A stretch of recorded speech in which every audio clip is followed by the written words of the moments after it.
Question of the day: what is your favorite different game mechanic? What is a game that uses a mechanic that maybe no other game does, or maybe a game that takes a mechanic that is usually used and uses it in a completely different way?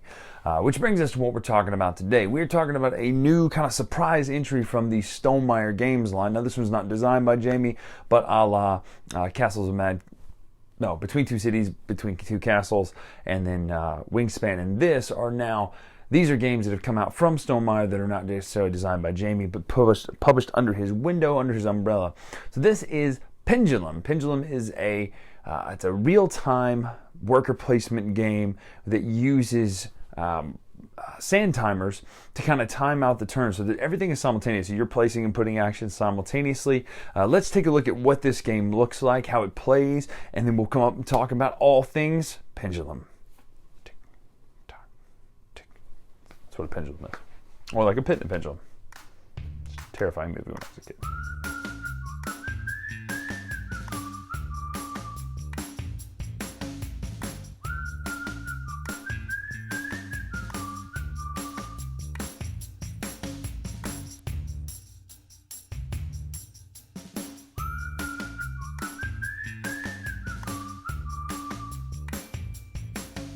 So this is the basic setup of Pendulum. You'll notice that there are three major areas up here. There's a purple area, those are action selection spaces. There's a green section, and there's a black section down here. Those are the major areas, as well as every character gets their own player board, and they're two-sided. So this is Gambol the Briber, but he's also a different side with a more advanced version. Your goal is to get these four different tokens that represent different things, whether it be culture or military or whatever, all the way over into this parchment paper. And the first person that does that wins, or the furthest along once the final scoring of the fourth round happens wins. But this isn't a turn-based game. It is actually simultaneously played because you have these sand timers. And the way the sand timers work is you can always place your workers out into any place that a sand timer is not. So you can place them out, and there's also certain restrictions about you can't place a regular worker where another worker is, but you can place a grande worker where another worker is.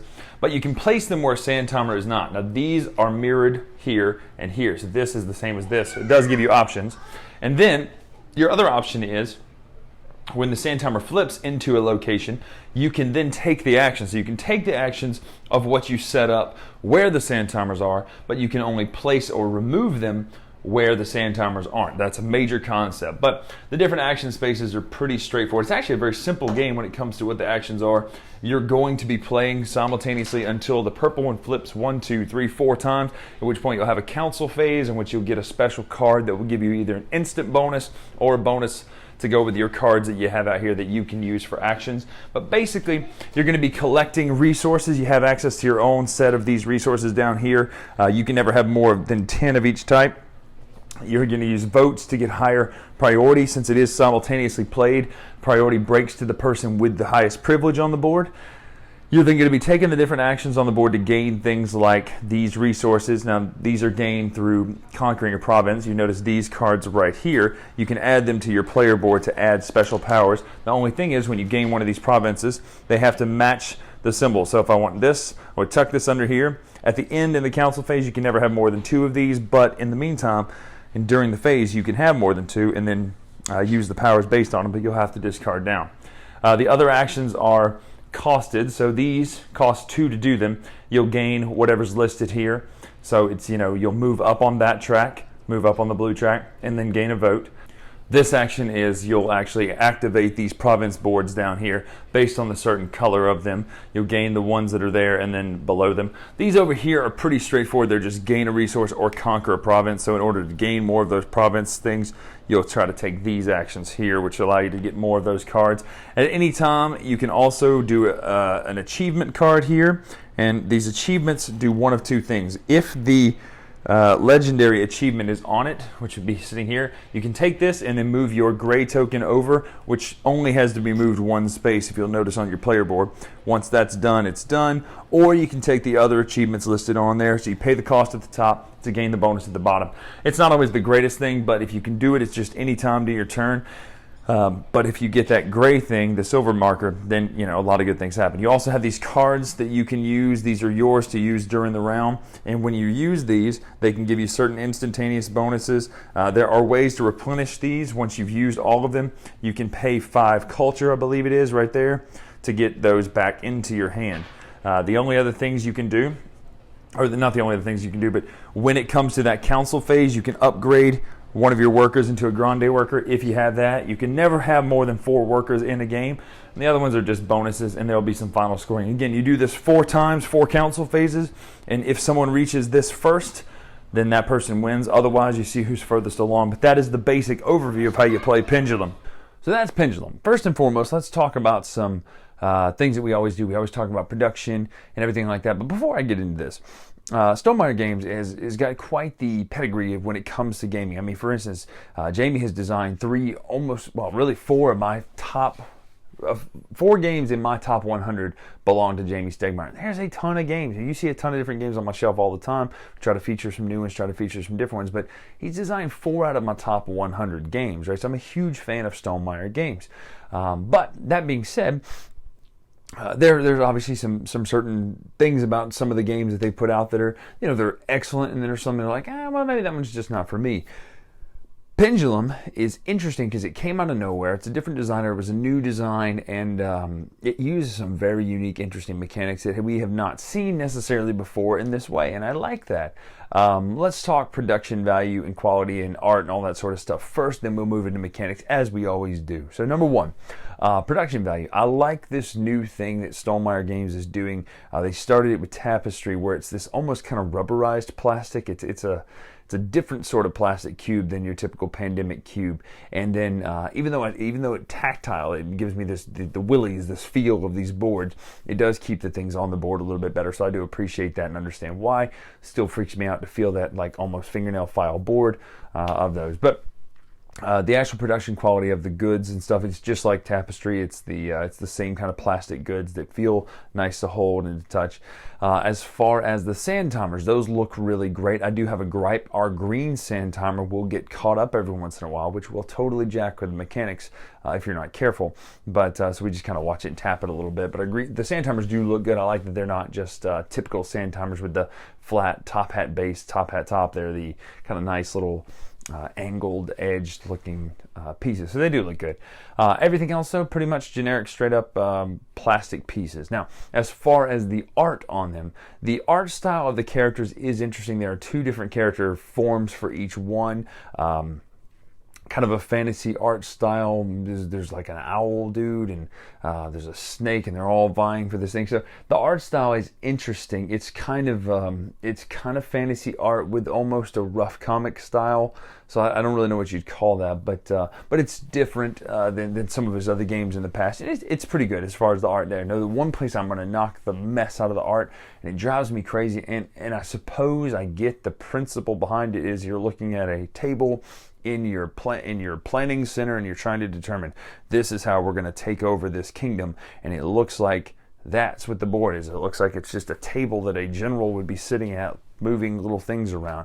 And I don't like that very much. Don't like the way it looks. I wish it would have been cordoned off into zones in the city, or maybe you're going to this area. Again, it's just me talking. I just didn't love the way the board looked. Now, let's move on into mechanics. We've covered art, presentation, style, and everything like that. Let's talk about mechanics. What I really like about Pendulum, first and foremost, is that it does do something different. You're doing this simultaneous worker placement. We've done worker placement. It is my favorite genre. It is my favorite style of gaming.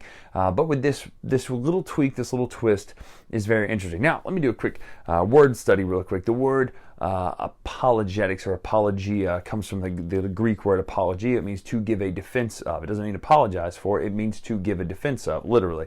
It's New Testament Greek, but it's used in Koine Greek. The word comes, the reason I bring that up is many times there's a design note in the instructions that says, hey, by the way, we did this way because of X, Y, and Z. And I was leery when I kept reading that in the instructions of, hey, in Pendulum, you've never seen this done before, but we decided to do this, and this. And I was like, why do they keep putting design notes that feel almost like a preemptive apologetic, right? Like a preemptive defense of what you're going to see.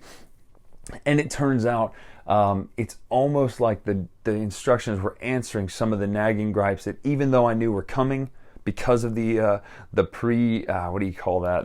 Oh gosh, I wish I could remember the word for the earliest rebuttal, but those rebuttals were already built into the rule book. It felt weird because when I encountered them, I was like, well, but he knew about this, so they knew about this, but it's still here. For instance, especially when a low player count. So you don't have to use the timers. You don't have to be real time. You can do kind of the chart. But I mean, the whole appeal of this is built on these timers anyway, so why would you not?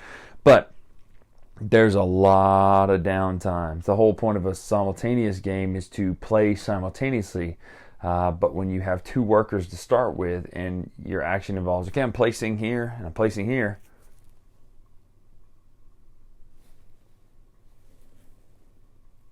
"45 seconds later, okay, I can act. And now I can, another minute and 15 seconds. Okay, I'll be able to act on my green. Okay, but now that I've acted with the green and the 45's up, okay, I can at least move my other one and maybe kind of combo it here with my purple one before it goes in 3 minutes." It just feels weird. It feels like there's almost too much time in between. And again, this is why I'm so conflicted about this. It warned about it in the rule book that this might be an issue, but it did it anyway. My mind goes, okay, why, if that was an issue, wasn't there another way around it? Again, there is an issue. There's a way around it when it comes to using the chart instead of you flipping the timers. But even still, even when you get 4 workers and 3 workers out there, it's still a lot of, okay, now we can move.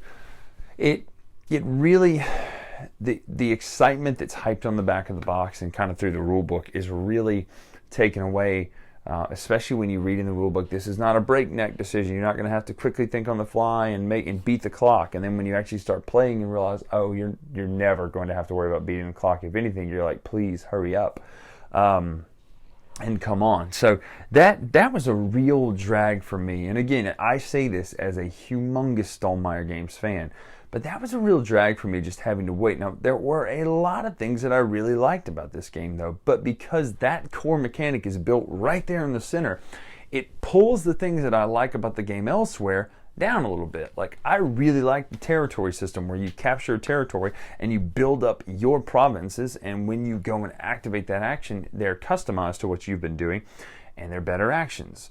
So let's finish this review off talking about positive things, but just know that one thing alone really hurts the game. And what's weird again is like it warned about it coming, and yet the warning wasn't enough. It just hurt. It was like a kick to the gut. Like, oh, we told you it was coming, but we're gonna do it anyway. So I don't know. I didn't like that. It just left a bad taste in my mouth. Having to wait and wait and wait when it's supposed to be real time. It's supposed to be simultaneous. It just wasn't. But anyway, enough about that. Was in this review on the positive things about the game. So I really like the territory system. I like the idea of my area gets better depending on which cards I choose from the stack and which direction I point them. I like that a lot. I think that's really great. It makes my territory unique to what everybody else is doing. They're not doing the same thing I'm doing, and I really like that. As far as the other player powers, I like the fact that the advanced version of the game gives each and every person, each and every character, some advanced powers. And I will say this, though, they're not, the powers on face value on the cards don't feel 100% balanced, but again, the characters do get different benefits than each other. Some of them take more or less to move their little symbols over, so that does balance out a little bit, but it does feel at first glance like these don't seem to match up. But I do like the fact that there's 2 versions of each character, which is nice. Get a little bit of variety play. It gets a little bit more difficult, and so I do like that as well. There's an advanced variant. It said if it gets too easy, you can make it a little bit harder. I like the fact that they threw a little difficulty rating in there. I like the fact they're proud of the game. They're very proud of it. They want it to succeed, the designers, but almost to a fault of like, hey, you know what? We know this stuff's in it, but we did it anyway. Again, don't want to get back to the negative, but I like the fact that there is a pride in this work. I think the setting's pretty neat. I like the idea that you're trying to take this Eternity King, this huge pendulum, but the downside is, again, we don't see that on the table. We don't see that in the art. We don't see that represented anywhere except the opening scroll, which technically means the theme doesn't matter, unfortunately, other than time being an element, right? But maybe even some time dilation. It's almost like Interstellar. The black one is much faster than the purple one, and they're at the same time. But anyway, I digress. Let me finish this up, summarize, wrap it up right here. Pendulum is a very pretty box with a lot of great ideas and concepts in it that don't quite hit the benchmarks of what they wanted to, for me, this is opinion now, they don't, for me, hit the benchmarks of what the back of the box and the intro scroll really say they're going to do. So at the end of the day, this is not my favorite Stonemaier game. It's probably my second or third least favorite, actually. And again, the Stonemaier games have such a great pedigree, they have a great history, but this one just does not do it for me. I probably won't play this one too terribly often. It was enjoyable when we played it, but it's not one that I'm going to say, when someone says, oh, do you like Stonemaier games? I'm not going to pick this over Viticulture or Scythe or Charterstone or Tapestry. It's just not going to happen. But when we're looking for something that is new and different to try, of course, we'll bring this out and show people, hey, look, this is a different thing. It does some really unique things. It does have a fun kind of feel of you actually get to control those timers, and if you're not careful, somebody will flip it when you're not looking, etc. So there's a lot of that going on. But at the end of the day, theme isn't really there. The art style is pretty. Would like to have seen more of that in the board. But at the end of the day, it just doesn't quite capitalize on it. So that is my thoughts on Pendulum. I'm Bryan Drake here on the Dice Tower. Make sure to follow us on Twitter, Instagram, etc. at Dice Tower Bryan. Until next time, we'll see you.